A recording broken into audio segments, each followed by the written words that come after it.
Louvado seja Deus, boa noite a todos, a graça e a paz do Senhor Jesus. Você que nos visita, sinta-se à vontade, você está em casa. Deixa só eles se encaminharem lá.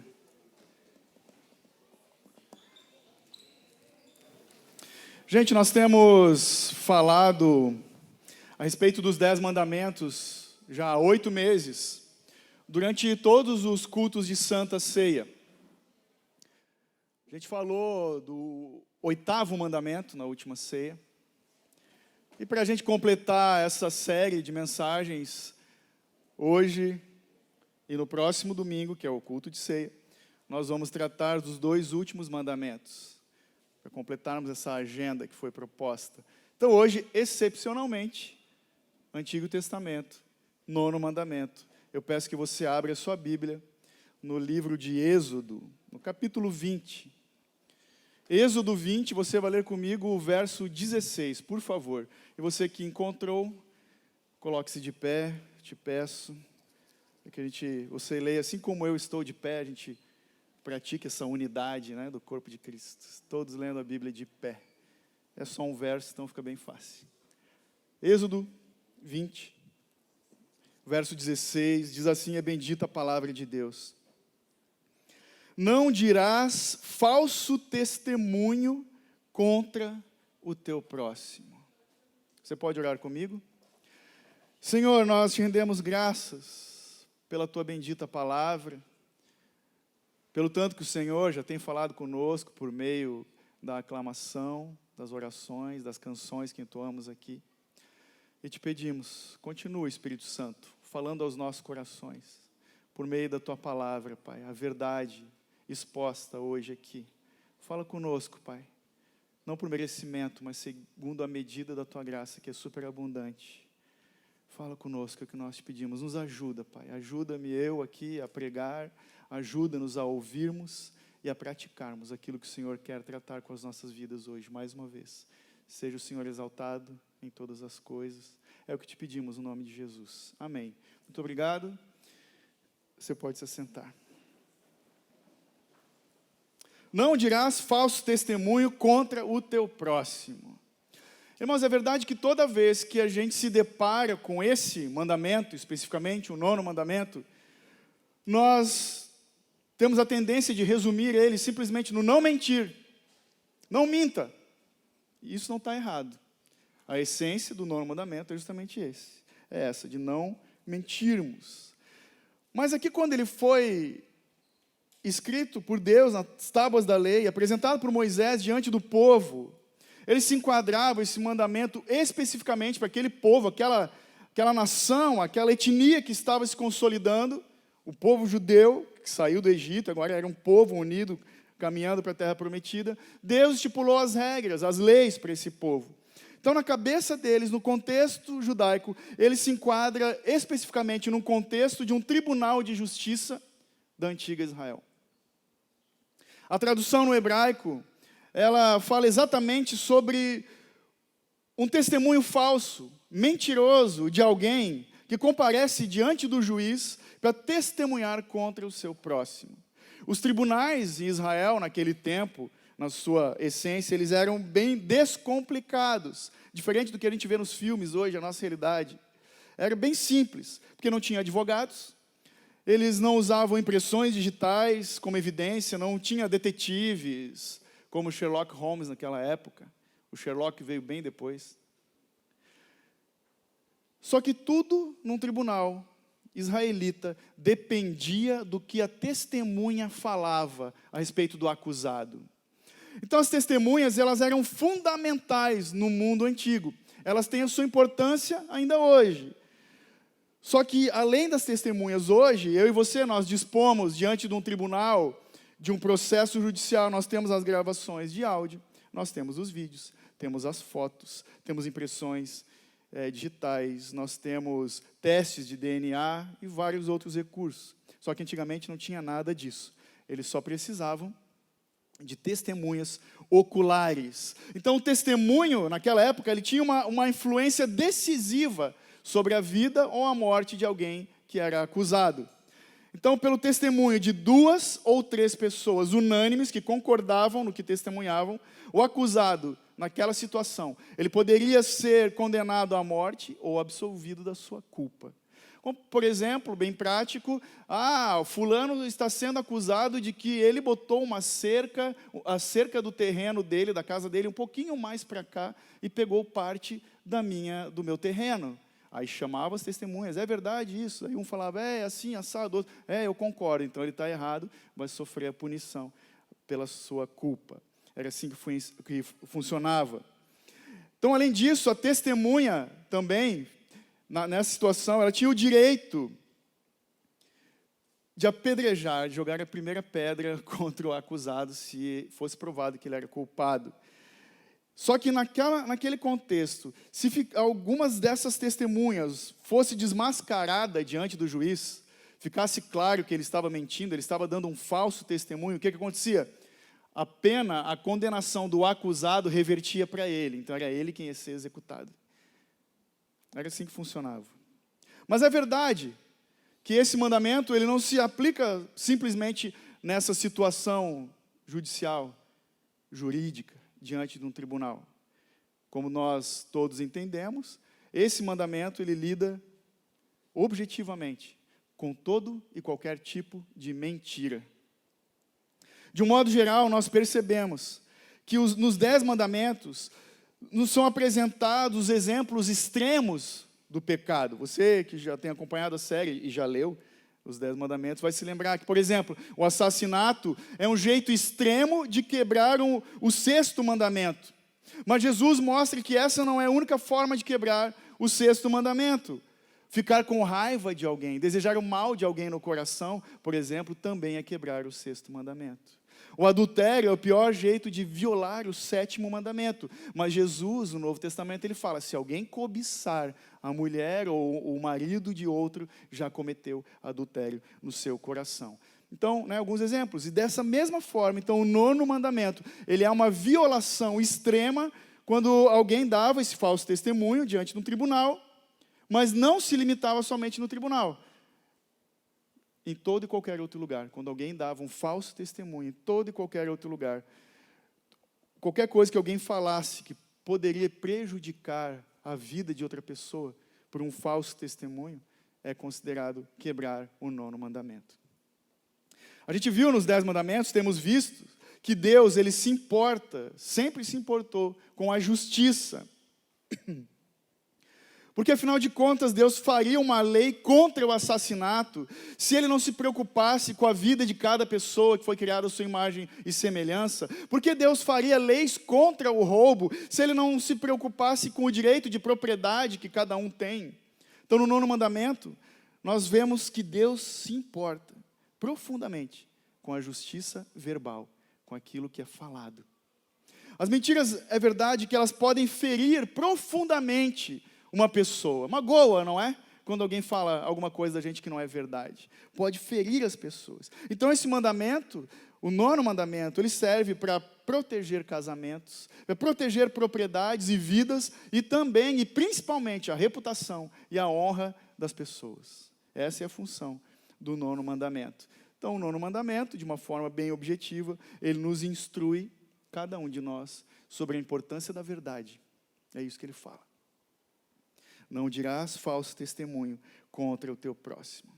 E Deus, que é Deus de verdade, o Deus da verdade, Ele se preocupa com a verdade, especialmente nesse 9º mandamento.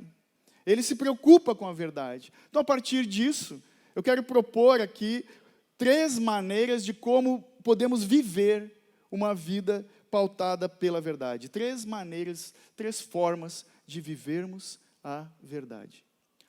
Primeiro, forma de vivermos a verdade. Precisamos vigiar os pecados da nossa língua. Vigiar os pecados da língua. Martinho Lutero, no seu Catecismo Maior, ele escreve que a reputação é algo facilmente perdida, mas dificilmente recuperada. Então, meus irmãos, para ser bem objetivo, cuidado com a fofoca. Primeiro ponto, cuidado com a fofoca. Sabe, mesmo quando a gente vê alguma pessoa fazendo alguma coisa errada, isso não é motivo para nós sairmos já espalhando a notícia, contando sabe? Espalhando o erro dessa pessoa para outros. O certo, quando eu e você vemos algum irmão, nosso contexto de igreja, cometendo algum erro, algum engano, é de nós irmos pessoalmente até essa pessoa e exortá-la sempre em amor. Lutero também disse que há uma diferença enorme entre saber sobre o pecado e falar do pecado. Sabe aquelas vezes que uma pessoa ela confia uma informação sigilosa para a gente? Se ela pede sigilo, é porque é uma informação que tem que ser guardada. Por exemplo, alguém que confessa para você que tem um vício. A gente não vai botar lá no Facebook, fulano me diz que é viciado em tal coisa. A gente não sai espalhando. Porque expor os vícios de uma pessoa é, de fato, violar o 9º mandamento. O princípio desse mandamento é nós resguardarmos a honra e a reputação do próximo, sempre, em todo momento.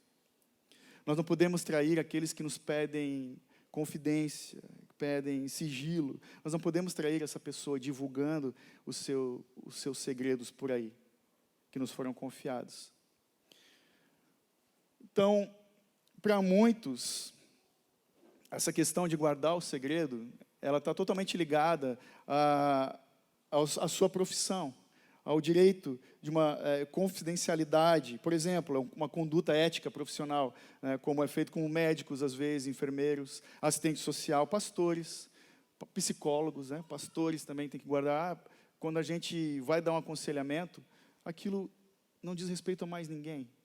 Pastores e presbíteros, quando a gente recebe informações que têm que ser tratadas, às vezes de caráter, de alguma questão desse tipo, espiritual, nós não saímos espalhando para todo mundo. Então, para algumas pessoas, é fundamental a confidência. Então, saiba que tanto fofocar quanto ouvir a fofoca é errado, é pecado também. Porque, às vezes, diante de uma fofoca, a gente ficar em silêncio, simplesmente nos calarmos, é tão pecaminoso quanto a própria fofoca. Nós somos cúmplices daquele que está fofocando. Então, numa situação dessa, quando alguém vem e te conta alguma coisa, olha só o que eu vi, vem contar uma fofoca, ao invés de nós ficarmos calados, ouvindo, ou botando lenha no fogo, como a gente fala, é importante nós termos a postura que fala o seguinte, olha, toda história tem dois lados, algo do tipo, vamos parar por aqui? Eu só estou ouvindo uma versão, não sei da outra, isso não é legal. Vamos orar pela pessoa. Será que é isso mesmo que aconteceu? Você já conversou, você já confrontou ele ou ela? Sabe, a gente tem que ter essa postura. Irmãos, vamos cortar esse mal pela raiz. Se alguém vier na fofoquinha no pé do ouvido e falar, não quero nem ouvir. Só que tem uma questão. Guardar o segredo é diferente de esconder a verdade. A gente não pode ficar passando pano, Quando vem uma situação que é grave, a gente tem que tratar. Se é uma questão pastoral, sim, a igreja precisa saber. Não tem que ser público, Isso é uma questão de disciplina eclesiástica, que poucas igrejas têm tratado dessa forma. Uma igreja saudável, vocês que têm visto a gente falar das 9 marcas da igreja saudável, trabalha disciplina na igreja. Não é aquela coisa, vai ficar no banco. Não, vamos tratar, vamos discipular, dependendo da situação, do pecado que foi cometido. Se não houver arrependimento, nós sim teremos que expor publicamente. Mas sempre o caminho é a gente vai, conversa, ouve, chora, trata com a pessoa. Vai o pastor mais o presbítero, vai o pastor, o presbítero mais o irmão, se for necessário. Nós vamos fazer de tudo para promover arrependimento na vida da pessoa. A gente não vai sair, fulano me falou tal coisa, já bota lá nos grupos do WhatsApp. Não. Então temos que ter cuidado com isso. Guardar segredo é diferente de esconder a verdade. A verdade é que um amigo, de verdade, ele vai falar das minhas falhas, em amor, ele vai expor as minhas falhas. Já o inimigo, não. O inimigo não vai apontar meus defeitos. Ele é aquele que fala pelas minhas costas, fala de mim para outros. Esse é o inimigo. Quem faz isso não é amigo de ninguém. É o amigo da onça, Os mais antigos vão lembrar disso. É o legítimo amigo da onça. Então, o primeiro ponto foi essa questão da fofoca que temos que abandonar. Mas a forma mais baixa de mentira é a calúnia. É a calúnia. Jesus, ele considera a calúnia um pecado grave. Ele fala em Mateus 15, 19 e 20. Pois do coração surgem maus pensamentos, homicídio, adultério, imoralidade sexual, roubo, falso testemunho, calúnia. Essas são coisas que contaminam uma pessoa. E às vezes, eu e você, a gente comete o erro de espalhar informações imprecisas. Principalmente nos grupos de WhatsApp, né? Quanta confusão. E tem tanta gente andando tão ansiosa porque está enchendo a cabeça, o coração, o ouvido de falsas verdades ou meias verdades, de informações que não têm fundamento. É complicado esses dias de fake news que a gente vive. Muitas vezes, né, eu e você, é verdade, vamos admitir, nós somos bem rápidos em divulgar as falsas notícias. E isso é calúnia. Quando algo está sendo falado a respeito de outra pessoa, que não é verdade, isso é calúnia. E aquele que calunia, na sua essência, ele está mentindo de uma forma intencional. Porque já não é mais uma difamação, simplesmente falar pelas costas de alguém, não um julgamento precipitado. Nesse caso, é uma tentativa intencional de roubar a reputação de alguém. Quando alguém é caluniado, tanto que isso é crime. Alguém calunia, ele faz com a intenção de avacalhar com outra pessoa. A calúnia é uma mentira que sabe, que conhece dos fatos. Não sei se os advogados aqui do recinto já tiveram algum caso de difamação e calúnia e tal, mas a gente vê isso acontecer. Então a calúnia é uma mentira daquele que conhece as verdades dos fatos, mas ele distorce. Geralmente quem está caluniando distorce palavras a respeito de outra pessoa. E foi assim com Jesus. Sabe, no julgamento de Jesus, no Sinédrio, os judeus falaram, Jesus é aquele que disse, eu posso destruir o templo, o santuário de Deus e reedificá-lo em 3 dias. Mas não foi exatamente isso que Jesus disse. Lá em João 2,19, Jesus falou, destruí vós, ou vocês destruam esse santuário. Em 3 dias eu o reconstruirei. Jesus não estava falando do templo de Deus, ele estava falando do seu próprio corpo, da sua crucificação. Vocês vão destruir esse santuário, mas eu posso reedificá-lo em 3 dias. Então a calúnia, ela também acontece quando eu e você, nós imaginamos o pior das pessoas e nem damos o benefício da dúvida. Não, fulano é mau mesmo, ele pisa na jaca mesmo. Sabe? A gente calunia as pessoas. Irmãos, nós temos que cuidar com esse tipo de pensamento. Só que também é verdade que presumir a inocência de alguém não significa que eu e você nunca devemos julgar e que não podemos analisar os fatos com senso crítico. Né? Porque tem a turma do não julgueis, não toqueis no ungido de Deus. Não é isso que a Bíblia fala. Nós temos que usar de sabedoria e graça, sim, para analisar os fatos com temor diante de Deus. Significa não julgar sem causa e ter uma expectativa de que as pessoas podem ser melhores do que a gente pensa delas. Senão a gente se torna bem legalista, né? Sabe, esse é o grande desafio, um dos nossos grandes desafios. Pensar bem da outra pessoa. Pensar bem das pessoas. Ainda mais nesses dias que eu e você vivemos de enxurrada, uma enxurrada de comentários, de julgamentos que nós vemos e que também fazemos nas redes sociais. Somos rápidos em julgar, a Bíblia fala isso também. As más notícias, elas se espalham muito mais rápido que as boas notícias. Isso é verdade. Então nós temos que tomar cuidado para evitar enganos, confusão, todo tipo de palavras distorcidas, intencionais ou não. Nós temos que evitar essas coisas. Deixa eu te perguntar, alguém aqui já sofreu calúnia? Já foi caluniado? Alguém aqui já deu um falso testemunho ao teu respeito? Você já passou por isso? Já falaram mal de você, dizendo que você fez algo que na verdade você não fez? Dói, né? É complicado isso. Quem já passou sabe. Só que o santo Charles Spurgeon, que a gente cita bastante aqui, ele tem uma citação que eu acho bem interessante. Olha o que ele diz. Quando falarem mal de você, não fique chateado. Você é bem pior do que eles imaginam. E assim somos nós. É assim que a gente é. É chato quando alguém fala mal da gente. Mas e você? Você já falou mal de alguém?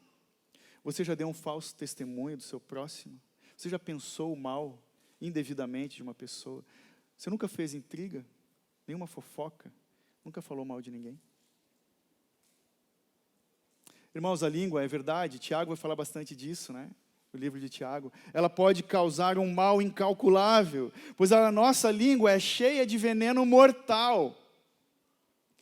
Só que nós, eu e você, nós também podemos usar uma língua redimida, uma língua para pôr em prática a sabedoria do alto, falar das coisas que edificam. Paulo fala disso, né? De tudo que é bom, de boa fama. Nisso pensai, as coisas do alto. Nós podemos usar a nossa língua para abençoar as pessoas. Tiago 3,17 diz, essa sabedoria é pura, prática, gentil, amigável, cheia de misericórdia e bons frutos, imparcial e sem fingimento.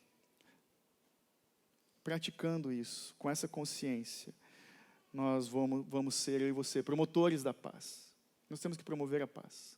Lembra, a gente tem falado esses dias, que o nosso ministério da reconciliação. Não vamos tocar fogo no parquinho, vamos apagar o incêndio. O Catecismo de Heidelberg, a resposta da pergunta 112 é bem interessante, diz assim, para ficar bem claro, no tribunal ou em qualquer outro lugar, eu devo amar a verdade, dizê-la com honestidade e fazer tudo o que puder para defender e promover a honra e a reputação do meu próximo. Isso é muito cristão, isso é muito Jesus. Então, o 9º mandamento, ele exige que eu e você, que nós trabalhemos em favor do bem-estar do nosso próximo. Eu e você não podemos caminhar como falsas testemunhas por essa terra. Só que a gente vai ser testemunhas verdadeiras quando nós ajudarmos o nosso próximo com as nossas palavras, mesmo quando nós temos que confrontá-los em amor, sempre pautado pela verdade. A segunda maneira de como nós podemos viver a verdade é lembrarmos que Deus é a fonte de toda a verdade.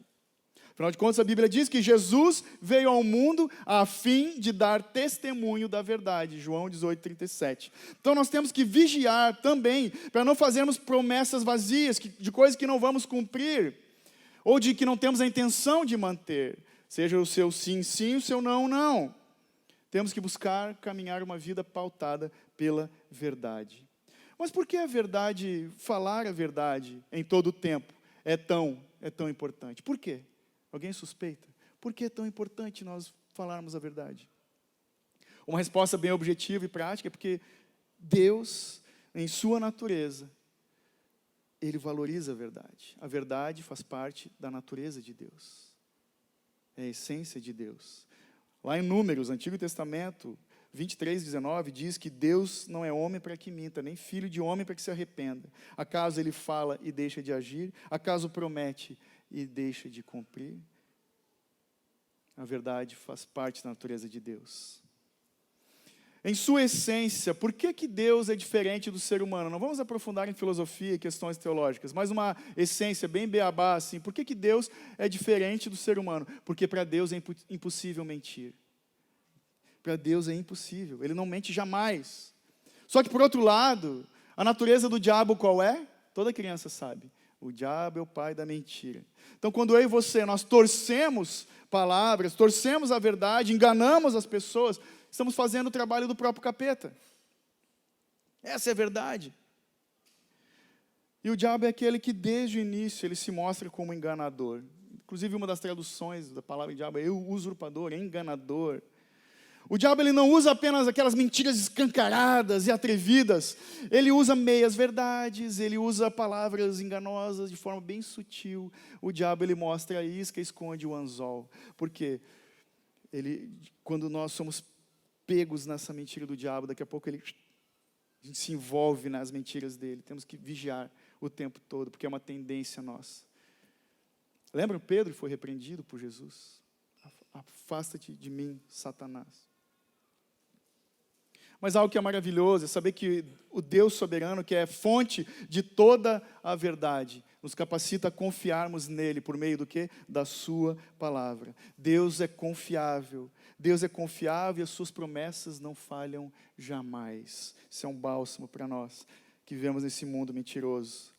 Você já observou na Bíblia quantas vezes Deus deu testemunho dele mesmo? Alguns exemplos, em Hebreus 6, lemos que Deus jura por si mesmo que sua promessa é verdadeira. Jesus afirma que não precisa de outra testemunha, pois o Pai é sua testemunha, lá em João 5. Em Apocalipse 1:5, o próprio Jesus é chamado de testemunha fiel. Jesus diz que o Espírito dá testemunho dele, em João 15. E Paulo diz que o Espírito dá testemunho ao nosso Espírito de que somos filhos de Deus. Romanos 8:16. Então, por isso, é tão importante para Deus que a gente viva como testemunhas fiéis, pautadas pela verdade, que é a palavra de Deus.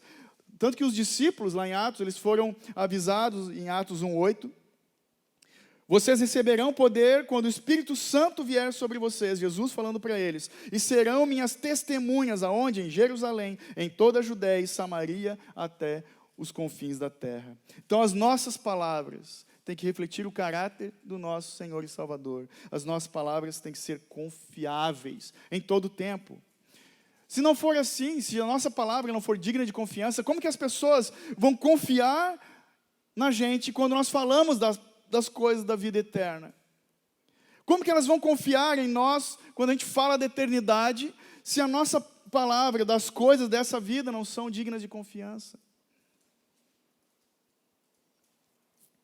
Será que eu e você, nós vivemos 100% na verdade, meus irmãos? Nós vivemos 100% na verdade? Resposta, não. Não vivemos. Não vivemos, isso é terrível. Só que a boa notícia é que Jesus, aquele que nunca mentiu, Ele é nossa testemunha contra o diabo. Ele é o nosso advogado, Ele é a nossa testemunha, e nós somos chamados para sermos testemunhas verdadeiras de Cristo nesse mundo. O apóstolo João, ele escreve, Deus é luz e não há nele treva alguma. Essa luz de Deus transmite as qualidades morais da verdade, da integridade e da retidão. Então esse Deus da verdade nos chama para amarmos a verdade, para nos deleitarmos na verdade, para falarmos a verdade e para andarmos na verdade. Isso tem a ver com a essência da igreja também, porque a Bíblia fala em 1 Timóteo de que a igreja deve ser a coluna e baluarte da verdade. É triste porque faz muito tempo em que ser evangélico era sinônimo de confiança. Podemos confiar nos evangélicos, né? Infelizmente já não é mais assim nos nossos dias, infelizmente. Nós precisamos, irmãos, conhecer a verdade e defender a verdade nesse mundo de mentiras. O Salmo 44 diz, bem-aventurado o homem que coloca a sua confiança no Senhor e não se volta aos arrogantes, nem aos que seguem a mentira. Eu lembro que quando eu trabalhei de representante, né, eu representava algumas fábricas, malharias aqui da região, num escritório, e quem trabalha com vendas sabe que a tendência é do vendedor ser meio pescador, né, aumentar o tamanho do peixe, contar umas histórias para convencer o cara, né, e outras coisas. Mas, louvado seja Deus, eu já estava convertido naqueles dias. E eu tinha essa postura, para a glória de Deus. Cara, eu não inventava história. Se o produto era ruim, eu falava para o cara. Falei, não compra esse, vamos em outro. Entende? Não, mas eu quero o preço. Então, assume a responsabilidade. Né? E com o tempo eu trabalhei 5 anos. Eu conquistei a carteira de clientes por isso. Tipo, cara, eu confio. Eles falavam, eu confio em ti. Não vai vir porcaria, sabe? Eu falava a verdade, e é assim que tem que ser. A terceira maneira de nós vivermos a verdade é estudarmos, conhecermos a verdade. O 9º mandamento, ele proíbe a mentira, portanto, ele exige que nós amemos, falemos e confessemos a verdade. Então, veja, a palavra de Deus é a verdade. A inerrância, a infalibilidade, a verdade, a imutabilidade da palavra de Deus nos dão um solo firme para nós caminharmos com esperança e confiança enquanto nós vivemos aqui nesse mundo instável. É a palavra de Deus, sabe? O apóstolo Paulo lembrou os Efésios de que o selo do Espírito Santo, falou do selo do Espírito Santo quando eles ouviram e creram na palavra de verdade, da verdade, Efésios 1:13. Tito 1:2 fala que nós somos chamados a confiar no Deus verdadeiro e vivo, que não pode mentir. A realidade do nosso Deus soberano é que Ele é a fonte, só Ele é a fonte de toda a verdade. Isso tem que dar alívio para as nossas almas. Isso tem que dar descanso para aqueles que estão errantes.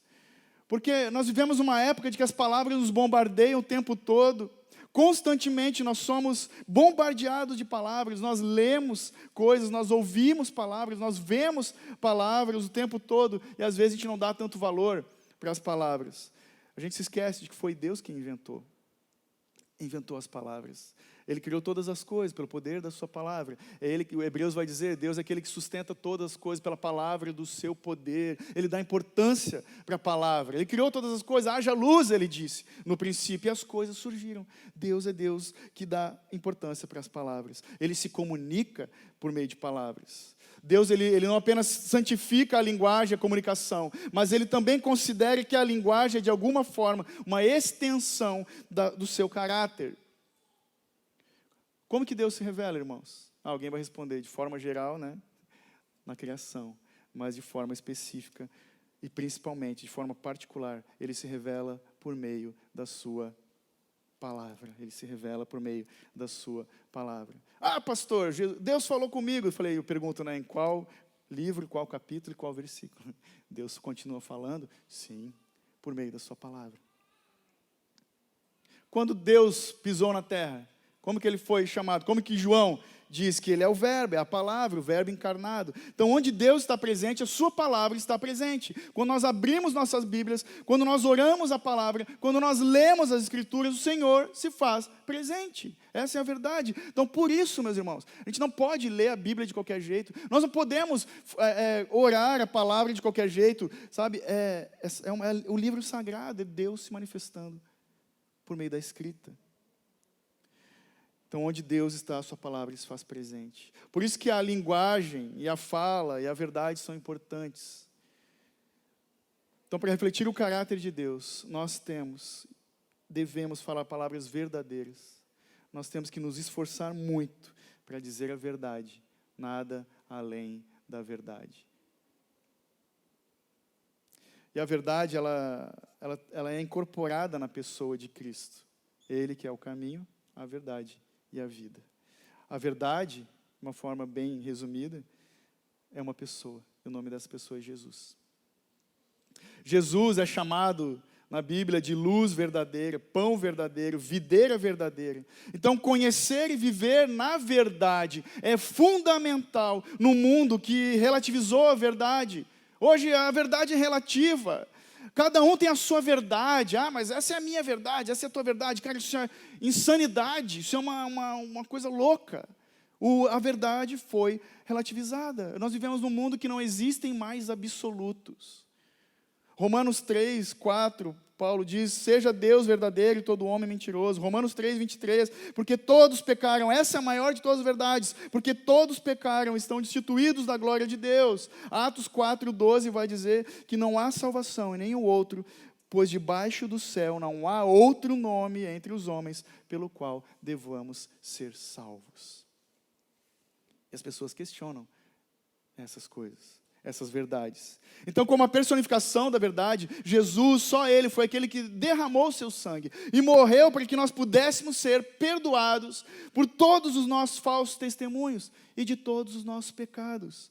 Então, por isso, sabendo dessas questões, nós devemos cultivar um conhecimento mais profundo de Jesus, da sua verdade, da sua palavra, meditando nessa verdade, como diz o salmista, de dia e de noite, escondendo essa verdade de Deus em nossos corações, para que nós não venhamos a pecar contra Deus. Temos que nos apegar na fiel pregação da palavra de Deus, irmãos. Lembra, a gente falou dos bereanos esses dias. Sabendo dessas coisas, Paulo escreveu aos Colossenses, se não está marcado na tua Bíblia, é um momento, Colossenses 3,16, habite ricamente em vós a palavra de Cristo.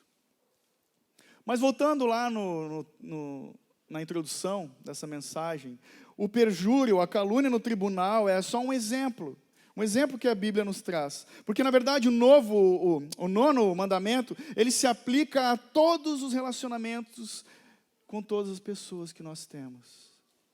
Por quê? Por que ele é tão abrangente? Porque é verdade, nós temos dificuldade para sermos honestos. A verdade é que mesmo nunca tendo dado um falso testemunho diante de um tribunal, acho que não sei se alguém aqui já foi lá intencionalmente falar mal de alguém, levou uma grana por fora, acho que não, espero que não. Eu acredito que a gente não fez isso, só que mesmo assim, às vezes a gente faz fofoca, nós julgamos as pessoas, nós distorcemos palavras que foram ditas por outros. A verdade é que, na essência, o índice, a quantidade de mentiras, de meias verdades, de palavras enganosas no nosso coração é muito grande, meus irmãos. E é por isso que nós precisamos de todos aqueles métodos para verificar tudo que a gente fala. Olha, presta atenção hoje, como tem métodos para certificar do que a gente fala, do que a gente faz, o acordo que a gente faz é verdade. Nós precisamos de licenças, de recibo, de nota fiscal, precisamos de documentos registrados em cartório, nós precisamos vistar os cheques, nós precisamos de um fiscal de imposto de renda para ver se a gente está declarando realmente o que é a verdade. Precisamos. Porque o nosso coração é enganoso, nós somos mentirosos. Nós precisamos de uma rede de supervisão, porque nós não somos honestos. Tudo isso porque eu e você, facilmente, nós comprometemos a verdade. Nós não somos, por natureza, confiáveis. A Bíblia fala, maldito o homem que confia no homem. Então, por isso, deixar a mentira de lado, para mim e para ti, é um grande desafio. Para não dizer hercúleo, né? Uma palavra bacana, do Hércules. É um grande desafio, deixar a mentira de lado é um grande desafio. Porque a mentira ela é persistente. A nossa luta não é contra o vício da mentira, mas é contra a nossa velha natureza, que vive atada nas malhas da mentira. Essa é a nossa luta. E a verdade é que nós devemos travar essa luta na certeza de fé, que somente falando a verdade nós podemos viver seguros diante de Deus e dos homens. Temos que travar essa batalha contra a mentira com fé, confiando na obra de Deus em nossas vidas. É verdade que os cristãos, eles conhecem o caminho, a verdade e a vida, mas nem sempre andam na verdade também. Algumas vezes, talvez você concorde comigo, talvez não, mas eu tenho visto isso. Algumas vezes, aqueles que não são crentes conquistam muito mais respeito por sua honestidade, integridade, do que muito cristão por aí. São muito mais dignos de confiança do que muito cristão. Por quê? Porque é possível falar a verdade, mas vivermos na mentira. E por isso existe uma diferença enorme entre uma vida cristã fraca e uma vida cristã fingida. A vida cristã fraca é daquele que ainda é dominado por um certo tipo de pecado, está lutando, precisa de ajuda. Mas a vida cristã fingida é daqueles que falam de um modo piedoso, mas que vivem na iniquidade. Aqueles que têm aparência de santo.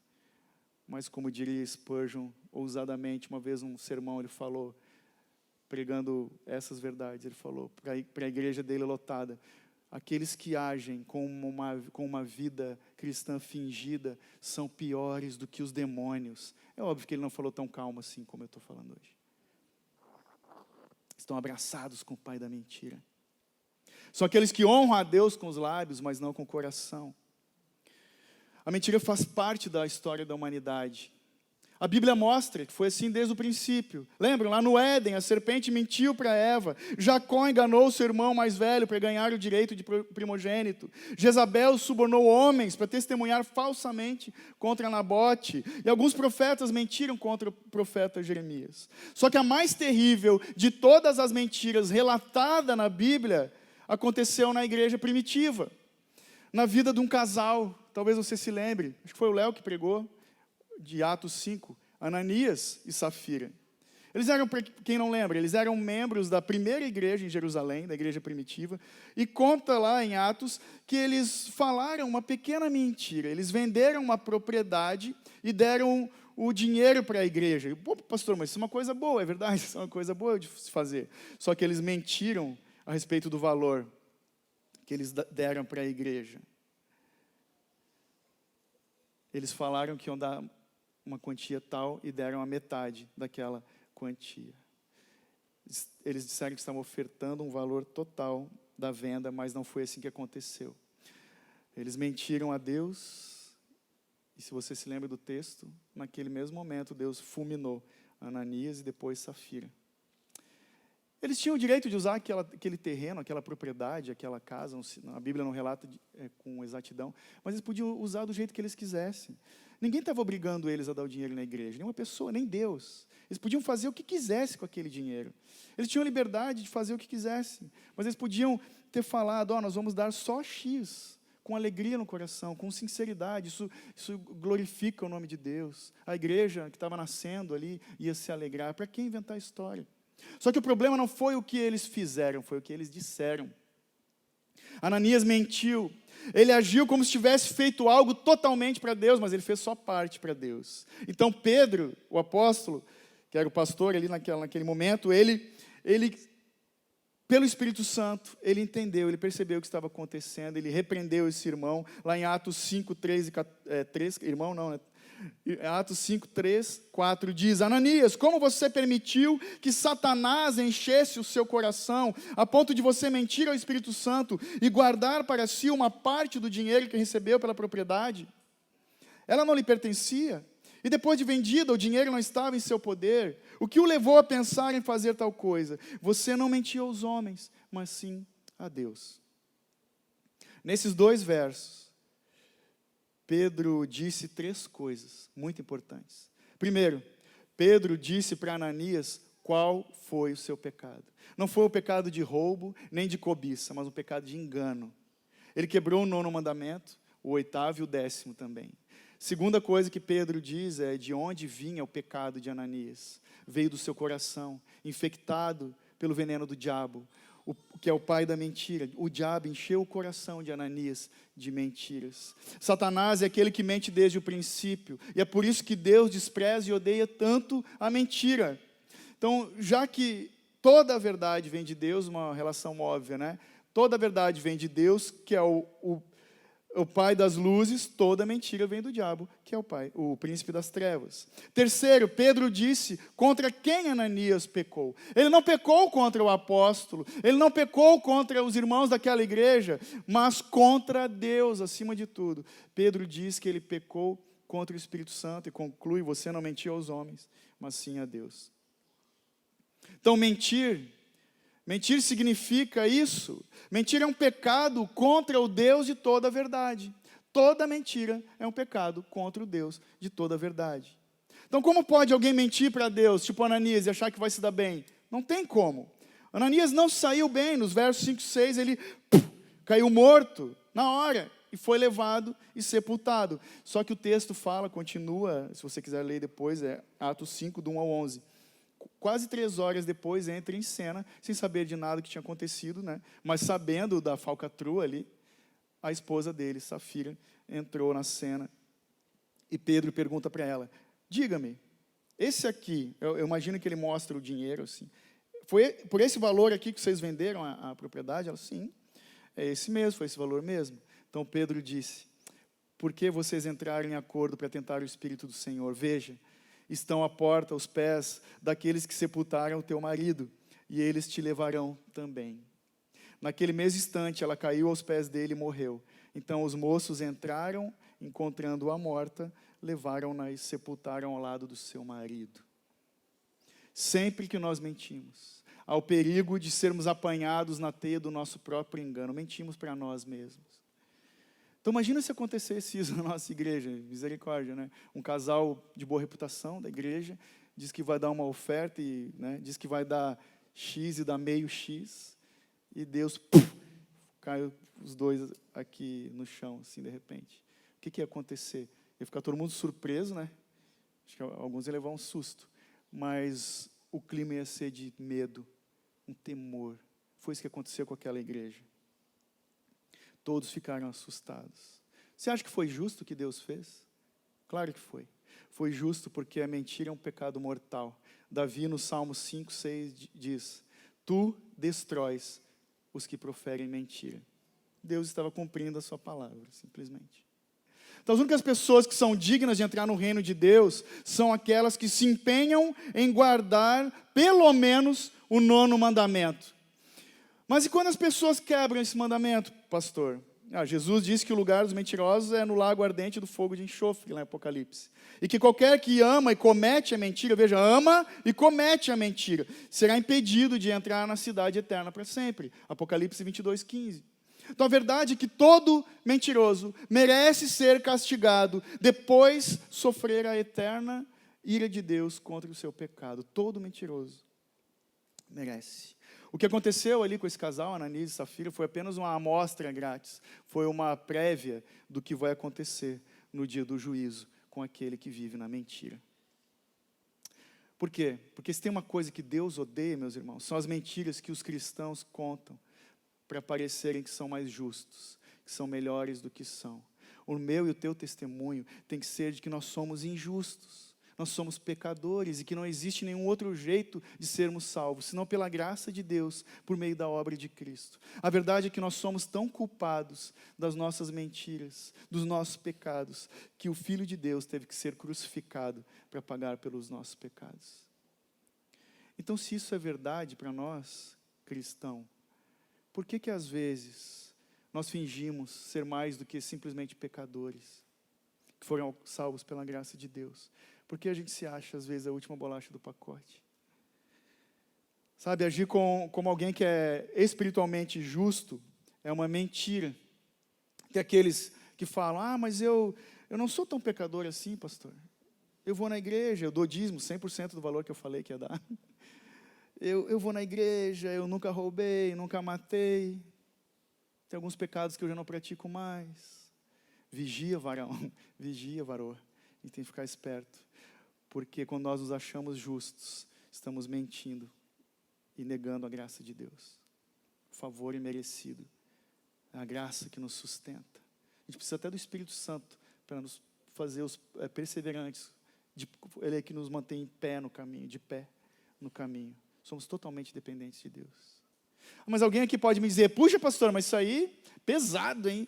Isso aí parece estar meio legalista, pastor. Irmãos, é verdade que Deus é aquele que nos conhece no mais profundo do nosso íntimo. Deus é aquele que me conhece. O Martinho Lutero, de novo, ele falava, às vezes se apresentava para as pessoas, prazer, meu nome é pecador, sobrenome pecador.